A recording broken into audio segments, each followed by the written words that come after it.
नमस्कार दोस्तों, मैं हूं महावीर कर्मा और श्री वेदा एकेडमी के यूट्यूब वीडियोस में आप सभी का स्वागत है। दोस्तों, प्राचीन इतिहास के क्रम में यह हमारा वीडियो नंबर 11 होगा। इससे पहले मैं 10 वीडियो अपलोड कर चुका हूं। दोस्तों, अगर आपने वो वीडियो नहीं देखे हों तो आई बटन पे जा करके आप वो वीडियो देख सकते हो। और सिंधु घाटी सभ्यता में आज जो पढ़ने जा रहे हैं वो हमारा टॉपिक है आर्थिक जीवन। सिंधु घाटी सभ्यता का आर्थिक जीवन कैसा था, इस पर हम बात करेंगे। देखिए दोस्तों, सबसे पहली बात करें हम आर्थिक जीवन पढ़ना, तो अर्थव्यवस्था किस पर आधारित होती है? अर्थव्यवस्था आधारित होती है कृषि पर, अर्थव्यवस्था आधारित होती है वहाँ के संसाधनों पर, अर्थव्यवस्था आधारित होती है पशुपालन पर। तो अलग अलग स्तर पर, अलग अलग सभ्यता में, अलग अलग समय पर अर्थव्यवस्था के अलग अलग जो है हमको चीज़ें और संसाधन देखने को मिलते हैं। सिंधु घाटी सभ्यता में हमको कृषि भी मिलेगी, पशुपालन भी मिलेगा, उद्योग धंधे भी मिलते हैं। तो यहाँ पर ये अर्थव्यवस्था के साधन थे। हम सबसे पहले बात करते हैं कृषि की। आर्थिक जीवन में सबसे पहले कृषि की बात करें, हड़प्पा सभ्यता सिंधु और उसकी सहायक नदियों के सहारे विकसित हुई। जैसे हमने देखा था हड़प्पा सभ्यता में जितने भी हमने स्थल देखे, कहीं ना कहीं वह सिंधु घाटी और उसकी सहायक नदियों के पास में थे या फिर उनके तट पर ही स्थित थे। ठीक है, अभी हम आगे और देखेंगे तो हम स्थल और उनकी जो स्थलों के आसपास से जो नदियाँ गुजर रही है उनको हम आगे और पढ़ने वाले हैं। नदियों के किनारे जलोढ़ के विक्षेपण से कृषि के विकास को गति मिली। अब यहाँ पर दोस्तों सही बात है, क्योंकि देखो नदियाँ होगी, सिंधु घाटी है, उसकी सहायक नदियाँ हैं, आसपास की जो मिट्टी होगी वो कैसे होगी? जलोढ़ मिट्टी होगी, और जलोढ़ मिट्टी सबसे उपजाऊ मिट्टी मानी जाती है। तो कृषि में यहाँ पर क्या होगा? कृषि में उत्पादन में बहुत ज़्यादा क्या होगी? उपलब्धि होगी, उसका विकास होगा। किसान जो है सिंधु घाटी सभ्यता के नवंबर से दिसंबर में फसल को बोते थे और मार्च अप्रैल में फसल को काट लेते थे। अब सिंधु वासियों को 9 फसलों का ज्ञान था। इस चीज को ध्यान रखना है, सिंधु वासियों को केवल 9 फसलों का ज्ञान था। कौन कौन सी 9 फसलें? गेहूं का, जौ का, कपास का, तरबूज का, राई का, मटर का, सरसों का, एक आता है खरबूज का, इनका यहाँ पर ज्ञान था। तो सिंधु वासियों को 9 फसलों का जो है ज्ञान होता है। ये 9 फसलें हैं। आगे बात करें स्थान विशेष की फसलें, कि किस स्थान से हमको कौन सी फसलें प्राप्त हुई है। तो चावल जो है हमको प्राप्त हुआ है लोथल से, धान की भूसी प्राप्त हुई है रंगपुर से, रागी व ज्वार प्राप्त हुआ है गुजरात से, और बाजरा प्राप्त हुआ है लोथल से। तो इनको आपको सबको ध्यान में रखना है। देखिए दोस्तों, अगर आप किसी भी एग्जाम की तैयारी कर रहे हो, चाहे वह MPPSC हो या UPSC हो, आपको एक एक पॉइंट को याद करके जाना पड़ेगा। कहाँ से किस चीज़ की उपलब्धि हो रही है, कहाँ किस चीज़ की विशेषता क्या है, आपको सभी चीज़ें याद रखनी पड़ेगी। तो चलिए, ये तो हमारा आर्थिक जीवन में पहला पार्ट होता है कृषि का, नंबर 1। नंबर 2 अब हम बात करते हैं पशुपालन की। अगला हमारा पशुपालन है। पशुपालन की बात करें तो पशुओं का महत्व यहाँ पर किस आधार पर था और किस किस में था, उसकी बात करें तो देखिए दोस्तों, सिंधु घाटी सभ्यता में कृषि थी तो पशुओं का महत्व कृषि के लिए था। पशुओं में परिवहन के लिए आने जाने का साधन होता था। पशुओं का महत्व लेन देन, मतलब कि विपणन के लिए, व्यापार के लिए एक पशु देना और दूसरी चीज़ उसके बदले में लेना, तो यहाँ पर था। और भोजन के लिए पशुओं का, क्योंकि हमने कल ही बात की थी सिंधु घाटी के लोग मांसाहारी भी थे और शाकाहारी भी होते हैं। आगे बात करें, सिंधु घाटी के लोगों की को निम्न पशुओं की जानकारी थी। अब कौन कौन से पशुओं की जानकारी थी? तो देखिए, गाय की जानकारी थी, भैंस की जानकारी थी, बकरी की जानकारी थी, कुत्ते की जानकारी थी, बिल्ली, बैल, हाथी, बारहसिंगा, ऊंट और घोड़ा, इनकी सबकी जानकारी सिंधु वासियों को थी। परंतु दोस्तों, उनको यहाँ पर एक बात ध्यान रखना है, उनको सिंह की जानकारी नहीं थी। ठीक है, क्योंकि सिंह का अंकन वहाँ पर नहीं मिलता है। चलो आगे बढ़ते हैं।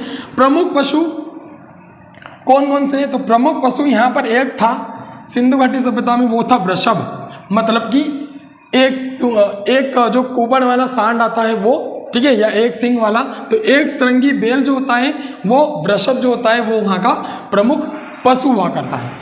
आगे बात करें, सिंह, गाय, ऊंट, घोड़े का अंकन सिंधु सभ्यता की मोहरों पर नहीं मिलता।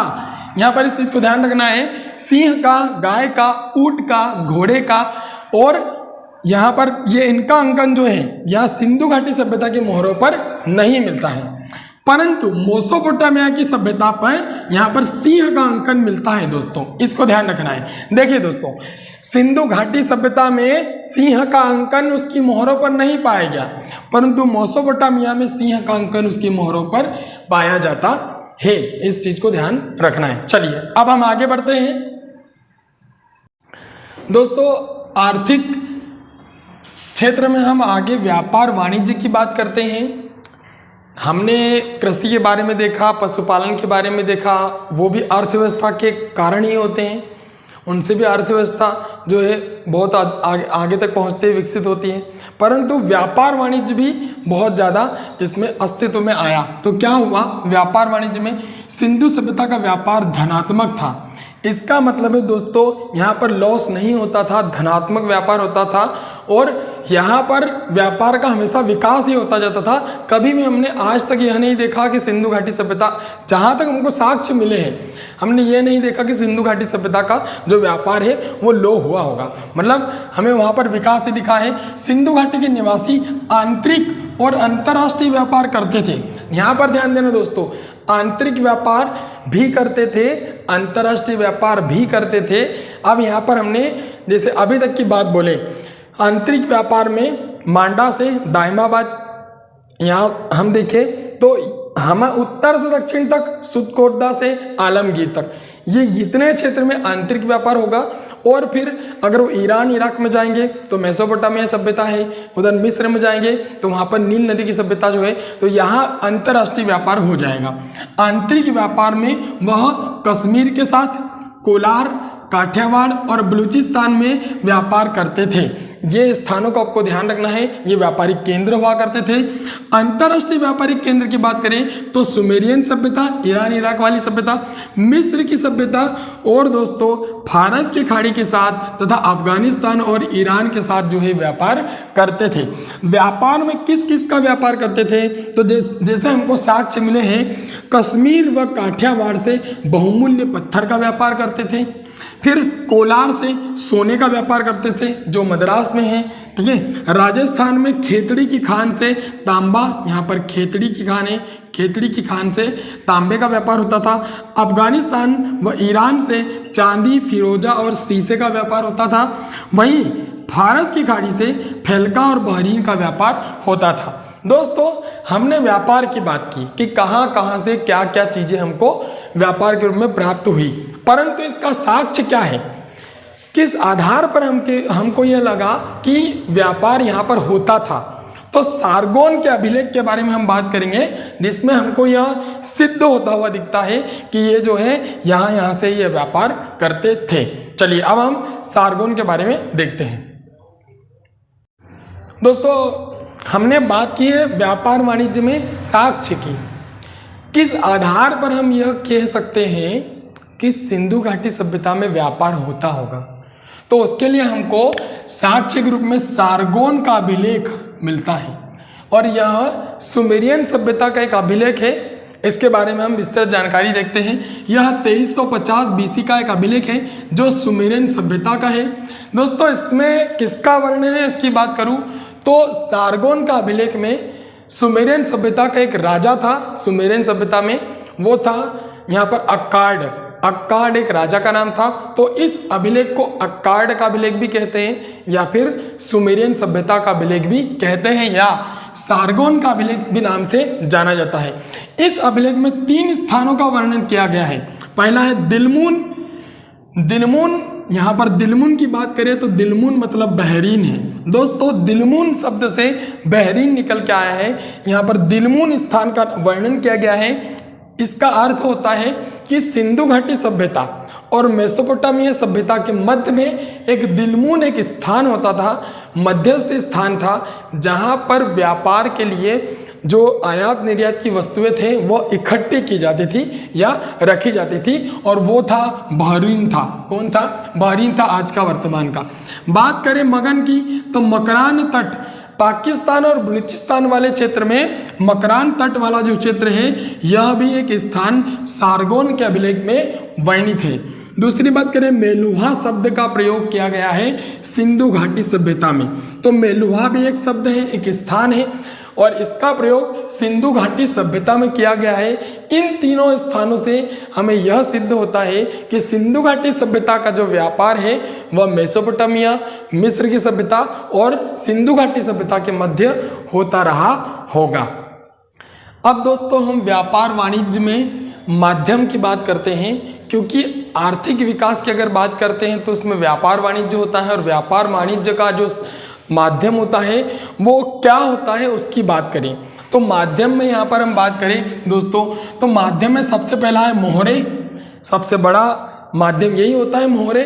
तो मोहरों में सिंधु सभ्यता की मोहरे सेल खड़ी की, फिरोजा की, चर्ट की और गोमत की बनी थी।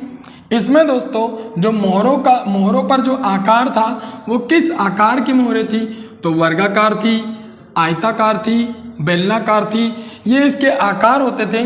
परंतु दोस्तों सर्वाधिक जो मोहरें हमको मिली हैं वह मोहरें हमको वर्गाकार मिली हैं। कैसे मिली है? वर्गाकार मिली है। इसमें मोहरों पर लिपि में अगर बात करें तो किस किस का अंकन हमको मिलता है? पशु का अंकन मिलेगा, पक्षी का अंकन मिलेगा, पेड़ पौधों का अंकन मिलेगा, इनका अंकन यहाँ पर हमको मिल जाता है। हड़प्पा से कुल मिलाकर के, हड़प्पा मतलब कि हड़प्पा स्थल की बात नहीं हो रही है, टोटल पूरी हड़प्पा सभ्यता से हमको यहाँ पर 2500 मोहरें मिली हैं, जिनमें से 1200 मोहरें जो है दोस्तों अकेली हमको मोहनजोदड़ो से प्राप्त हुई है। अगली बात करें, व्यापार वाणिज्य का एक साधन लिपि भी होता है। लिपि होगी तो व्यापार वाणिज्य हो पाएगा, लिपि भाषा से भी होता है। और एक साधन यहाँ पर पैमाना भी होता है, तो मैं पैमाने के बारे में भी आपको बता दूंगा। दोस्तों लिपि की बात करें तो अभी तक सिंधु घाटी सभ्यता की लिपि को तो पढ़ा नहीं जा सका है, आज तक उसको हम पढ़ नहीं पाए हैं। जिस दिन भी सिंधु घाटी सभ्यता की लिपि अगर पढ़ ली, उसे समझ लिया, तो हो सकता है कि जितना भी हमने कल्पना मात्र या साक्ष्य के रूप में अंदाजा लगाया है ये सारी चीज़ें बदल जाए और नई चीज़ें हमको देखने और सुनने को मिले, ये भी हो सकता है। तो आज अभी तक हमने इसकी लिपि को हम पढ़ नहीं पाए। लिपि की प्रथम जानकारी 1853 में लगी थी, और हम इसकी विस्तृत जानकारी की बात करें तो 1923 AD में हमको लिपि की संपूर्ण जानकारी हो गई थी।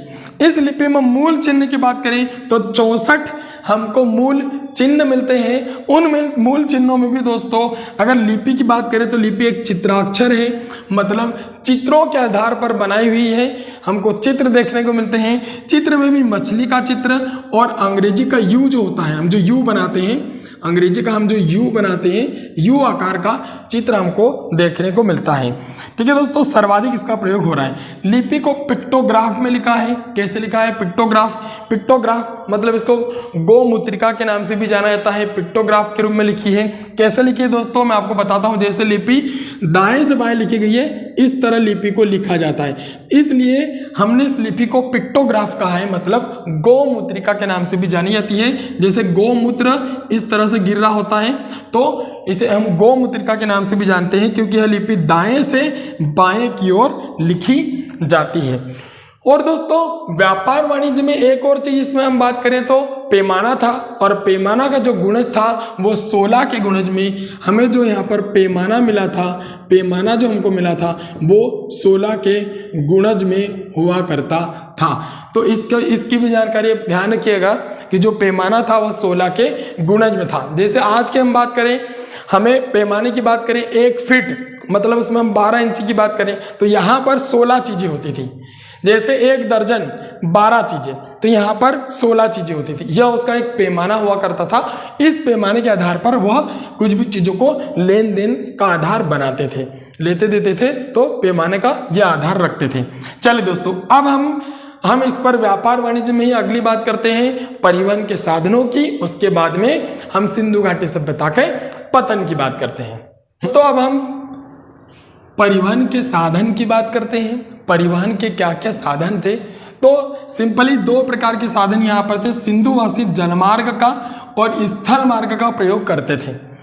जल मार्ग की बात करें और स्थल मार्ग की बात करें तो हमको जो जो साक्ष्य प्राप्त हुए हैं उनके आधार पर हमने ये अनुमान लगाया है।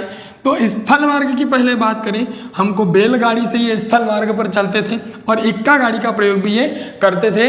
एक बैल की जो गाड़ी होती थी वह इक्का गाड़ी होती थी और बैलगाड़ी जो होती थी इसका प्रयोग वो स्थल मार्ग के रूप में करते थे। स्थल मार्ग पर जाने के लिए आयात आवागमन के साधन के रूप में इनका प्रयोग करते थे, तो स्थल मार्ग का भी प्रयोग करते थे। जल मार्ग की बात करें तो बालाकोट हमको मकरान तट प्राप्त हुआ है। बालाकोट में एक बालाकोट, यहाँ पर बंदरगाही नगर है बालाकोट, मकरान तट, तो इससे ये पता चलता है कि जलमार्ग भी होगा, नाव का प्रयोग उन्होंने किया था। फिर हम बात करें सुरकोतड़ा से तो दासक नदी तट हमको मिलता है, मतलब यहाँ से वो आयात निर्यात क्या करते थे।